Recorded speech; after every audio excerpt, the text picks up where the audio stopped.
బాదల సురేష్ గారిని వేదికకి రావాల్సిందిగా కోరుతున్నాము. టీజేవైఎం రాష్ట్ర అధ్యక్షుడు సునీల్ రెడ్డి గారిని వేదికకి రావాల్సిందిగా కోరుతున్నాము.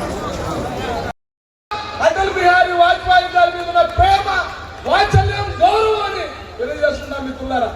అటల్ బిహారీ వాజ్పేయి గారి యొక్క 100వ జయంతి ఉత్సవాల్లో భాగంగా పెద్ద ఎత్తున రాష్ట్రంలో ఉత్సవాలు నిర్వహించాలి. జిల్లా హెడ్ క్వార్టర్లన్నింటిలో కూడా ఆ యొక్క మహోన్నతమైనటువంటి వ్యక్తి విగ్రహాలను ఆవిష్కరించాలని చెప్పి ఆలోచన చేసి కూటమి పెద్దల దగ్గర చంద్రబాబు నాయుడు గారు, పవన్ కళ్యాణ్ గారి దగ్గర వారు ప్రతిపాదన పెట్టడం, దానికి తగ్గట్టు వాళ్ళందరూ కూడా సమిష్టిగా ఈ ఉత్సవాలను అద్భుతంగా చేయాలని సంకల్పించడం జరిగింది. అందులో భాగంగా కడపకు రావడం, ఈ యొక్క కార్యక్రమానికి సవితా గారు, సత్యకుమార్ గారు, వాసు గారు, అలాగే మన భూపేశ్ రెడ్డి గారు, మా అందరి స్నేహితుడు, మేమందరం గర్వపడేటువంటి వ్యక్తి, మాలో ఒకడు కేంద్ర మంత్రి భూపతిరాజు శ్రీనివాస వర్మ గారు నేరుగా కడపకు రావడం చాలా సంతోషం. కడప అంటే ఆయనకున్నటువంటి మక్కువ కూడా నిదర్శనం. సో ఈ కార్యక్రమానికి ఇచ్చిన పెద్దలందరూ కూడా రాష్ట్ర పార్టీ తరఫున స్వాగతం తెలియజేసుకుంటూ భారత్ మాతా